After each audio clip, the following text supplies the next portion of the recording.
Salam jumpa kembali Ibu Agnes dan teman-teman. Perkenalkan kami dari kelompok 9 yang beranggotakan saya, Aloysius Chandra, dengan NIM 19113429. Saya Tias Dewa Purnami dengan NIM 191134062.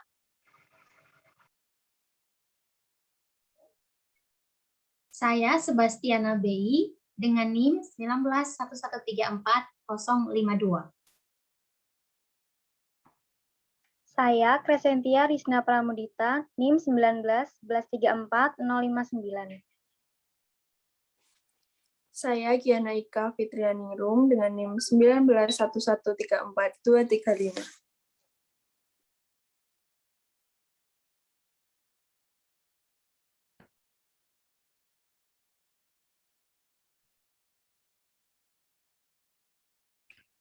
Kami dari kelompok 9 akan mempresentasikan model pembelajaran terpadu tipe Immerse atau terbenam. Selanjutnya,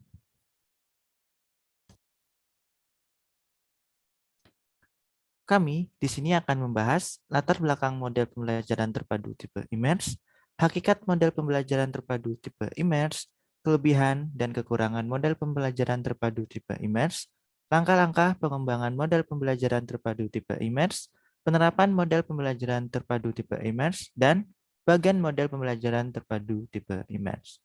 Selanjutnya, latar belakang. Menurut T. Rakajoni tahun 1996, bahwa pembelajaran terpadu merupakan suatu sistem pembelajaran yang memungkinkan siswa secara individual maupun kelompok aktif mencari, menggali, dan menemukan konsep, serta prinsip keilmuan secara holistik, bermakna, dan otentik. Selanjutnya, menurut Sri Anita 2003 menyatakan bahwa pembelajaran terpadu sebagai suatu konsep yang menggunakan pendekatan pembelajaran yang melibatkan konsep-konsep secara terkoneksi, baik secara inter maupun antar mata pelajaran.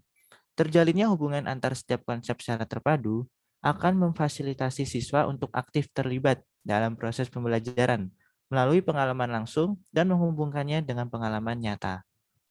Selanjutnya, hakikat pembelajaran terpadu tipe Immerse. Selanjutnya, pembelajaran terpadu tipe Immerse atau pembenaman yaitu suatu pembelajaran yang menggunakan pendekatan antar disiplin ilmu, di mana siswa dapat memadukan semua data dari setiap bidang ilmu dan menghasilkan pemikiran yang sesuai bidang minatnya untuk diterapkan dalam kehidupan sehari-hari. Menurut Fogarty 1991. Menurut Fogarty 1991 mengemukakan bahwa ada 10 tipe pembelajaran terpadu. Pada tipe Immerse, perpaduan dilakukan oleh siswa. Guru hanya menyediakan fasilitas dan mengarahkan proses perpaduan yang dilakukan siswa. Tipe Immerse hanya sesuai untuk siswa dengan tingkat pemikiran yang sudah tinggi. Slide selanjutnya akan dijelaskan oleh Tias.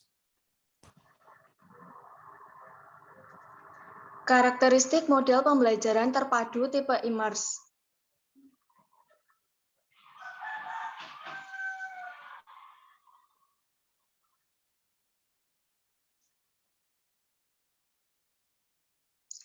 Menurut Fogarty tahun 2009, halaman 103 menjelaskan 3 karakteristik pembelajaran terpadu tipe Immerse, yaitu yang pertama, pembelajaran berfokus pada minat. Para siswa menyaring sendiri seluruh konsep yang dipelajarinya menurut sudut pandang mereka sendiri dan membenamkan diri mereka dalam pengalaman melalui kegiatan yang dijalaninya.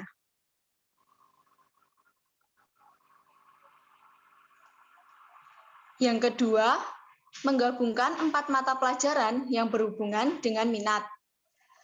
Pembelajaran terpadu tipe Immerse merupakan pembelajaran yang dirancang agar setiap individu dapat memadukan semua data dari beberapa bidang ilmu dan menghasilkan pemikiran sesuai bidang minatnya. Pembelajaran immersive ini memerlukan kemampuan berpikir yang tinggi pada anak.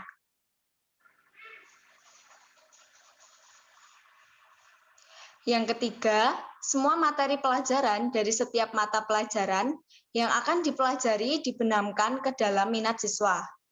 Untuk mengetahui minat siswa, pertama-tama, guru menyebar kuesioner yang berhubungan dengan minat siswa. Setelah itu, guru menganalisis minat siswa yang paling banyak pada minat di bidang apa, dan guru mendapatkan hasil tentang minat siswa. Kemudian, guru membuat langkah-langkah pembelajaran dan memilih materi dalam setiap mata pelajaran yang akan dipelajari siswa ini dipilih dengan mengedepankan minat siswa. Selanjutnya akan dijelaskan oleh Giana. Yang selanjutnya ada kelebihan. Yang pertama, dampak positif dari membenamkan ide-ide dari beberapa bidang studi, siswa dapat memadukan semua data dari setiap bidang ilmu dan menghasilkan pemikiran sesuai dengan minatnya. Yang kedua, siswa mengembangkan konsep-konsep kunci secara terus-menerus sehingga terjadi proses internalisasi. Yang ketiga, membenamkan ide-ide beberapa bidang studi memungkinkan siswa mengkaji, mengkonseptualisasi, memperbaiki, serta mengasimilasi ide-ide secara terus-menerus, sehingga memudahkan terjadinya proses transfer ide-ide bidang studi tersebut.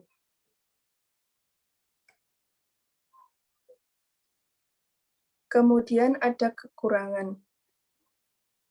Yang pertama, penyaringan semua gagasan melalui cara pandang tunggal yang sempit dapat menimbulkan terlalu prematur atau terlalu tajam sebuah fokus. Yang kedua, model pembelajaran terpadu tipe IMERS menekankan pada penggabungan pengetahuan pada beberapa bidang studi berbeda untuk membahas satu masalah khusus.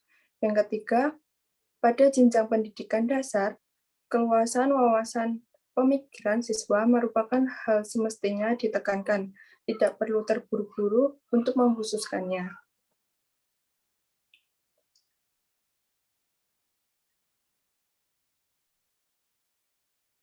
Yang selanjutnya ada langkah-langkah pengembangan pembelajaran terpadu tipe IMERS.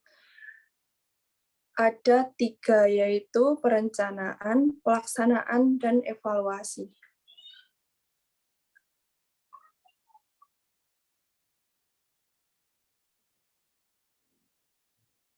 Yang pertama ada tahap perencanaan, yaitu yang pertama menentukan jenis mata pelajaran yang dipadukan, yang kedua memilih kajian materi, standar kompetensi, kompetensi dasar dan indikator, yang ketiga menentukan subketerampilan yang dipadukan, yang keempat merumuskan hasil indikator pembelajaran, dan yang terakhir menentukan langkah-langkah pembelajaran. Materi selanjutnya akan dibacakan oleh Gita.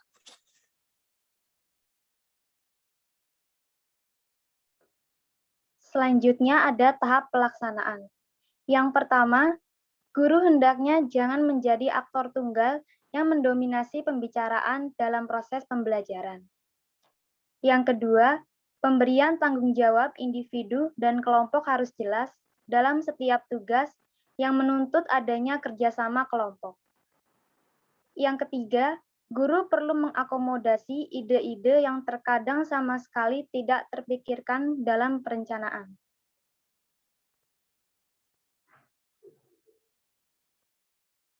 Selanjutnya ada tahap evaluasi. Dalam tahap ini dapat berupa evaluasi proses pelaksanaan pembelajaran dan evaluasi hasil pembelajaran. Tahap evaluasi sebagaimana termuat pada Depdiknas dalam Lutfiana tahun 2006, halaman 32. Hendaknya memperhatikan prinsip evaluasi pembelajaran terpadu. Selanjutnya akan dijelaskan oleh Suster.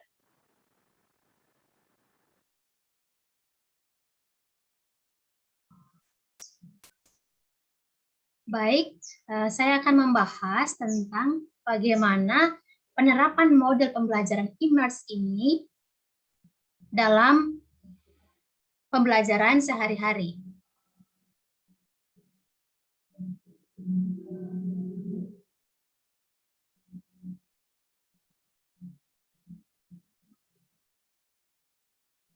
Nah, tadi setelah kita mengetahui bahwa Model immerse adalah model pembelajaran yang melibatkan beberapa mata pelajaran dalam satu proyek. Nah, kali ini kita akan membuat satu contoh bagaimana mengimplementasikannya. Sekarang, materi yang akan dibahas dalam kelas 5 SD adalah tentang materi pencemaran udara. Nah, bagaimana materi pencemaran udara ini kita implementasikan ke dalam beberapa mata pelajaran? Berikut kami akan jelaskan. Nah, materi pencemaran udara kelas 5 SD ini dapat diterapkan dalam beberapa mata pelajaran, misalnya IPA, PKN, Bahasa Indonesia, dan Seni Rupa. Lalu kira-kira bagaimana kita topik ini dimasukkan ke dalam IPA? Nah, tentunya topik yang akan kita masukkan ke dalam masing-masing muatan pelajaran ini atau mata pelajaran ini harus berkaitan dengan materi itu sendiri. Contoh, yang pertama adalah mata pelajaran IPA. Materi tentang pencemaran udara ini dapat kita masukkan ke dalam materi pernapasan manusia. Pasti ada hubungannya antara pencemaran lingkungan dan pernapasan manusia. Lalu, kedua, mata pelajaran PKN. Mata pelajaran PKN ini dapat dimasukkan, materi tentang pencemaran lingkungan ini dapat dimasukkan ke dalam peraturan pemerintah. Yang mana peraturan pemerintah yang berbicara tentang bagaimana mengatasi, misalnya bagaimana mengatasi pencemaran lingkungan atau bagaimana memberikan hukuman atau tindakan kepada pelanggar pencemaran lingkungan. Lalu, pada bagian mata pelajaran Bahasa Indonesia. Nah, pada bagian mata pelajaran Bahasa Indonesia ini, materi tentang pencemaran lingkungan, kita bisa meminta siswa kelas 5 SD untuk menceritakan hasil pengamatan mereka. Contohnya, kita meminta siswa untuk melakukan pengamatan pencemaran lingkungan yang ada di sekitar rumah atau yang ada di daerah mereka.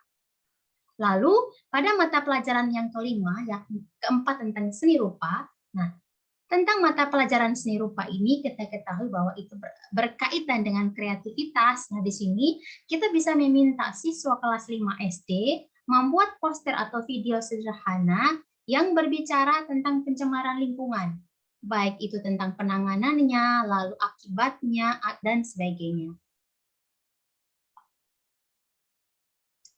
Nah, sekarang di hadapan teman-teman dan kita semua, ada contoh bagan pembelajaran terpadu tipe immerse. Nah, di bagan ini terlihat bahwa ada lingkaran kecil, ada 4 lingkaran kecil yang mana terdapat di dalam lingkaran besar yang berwarna orange. Kenapa demikian? Tadi kita ketahui bahwa tipe immerse ini adalah tipe terbenam atau ya tipe terbenam. Di sini terlihat sekali bahwa 4 bola ini berada di dalam lingkaran besar. Nah, lingkaran besar itu menggambarkan atau menjelaskan tentang materi umum, yakni pencemaran udara. Nah, pencemaran udara ini dibahas dalam beberapa mata pelajaran, diaplikasikan dalam beberapa mata pelajaran, misalnya IPA, Bahasa Indonesia, PKN, dan Seni Rupa. Apakah bisa dipisahkan? Bisa, tapi kalau kita bahas tentang tipe immerse ini berarti keempat topik ini dimasuk ke dalam satu lingkaran besar yang mana berbicara tentang pencemaran udara. Nah, sekian presentasi dari kelompok kami. Tadi penjelasan kami yang mana berbicara tentang latar belakang, lalu tentang pengertian, langkah-langkah, dan kelebihan dan kekurangan, dan bagaimana mengimplementasikannya ke dalam pembelajaran. Kami tadi sudah memberikan contoh implementasinya ke dalam mata pelajaran, ke dalam kelas 5 SD. Kami berharap bahwa penjelasan dari kelompok kami ini memberikan wawasan dan juga memberikan pengetahuan kepada teman-teman kelas semuanya maupun kepada teman-teman lainnya yang menyaksikan video presentasi dari kelompok kami yang mana berbicara tentang pembelajaran terpadu tipe immerse. Sekian dari kami. Apabila ada kekurangan kata atau kekurangan informasi atau kurang jelasnya materi yang kami sampaikan, sekiranya kami mohon maaf dan kami sampaikan terima kasih sekali lagi untuk kebaikan dan terutama kepada teman-teman kelompok 5 yang mana sudah mau bekerja sama bersama kami selama proses persiapan presentasi ini berlangsung. Terima kasih. Saya beri waktu kepada teman-teman apabila ada yang mau ditanyakan atau apa yang mau dikatakan.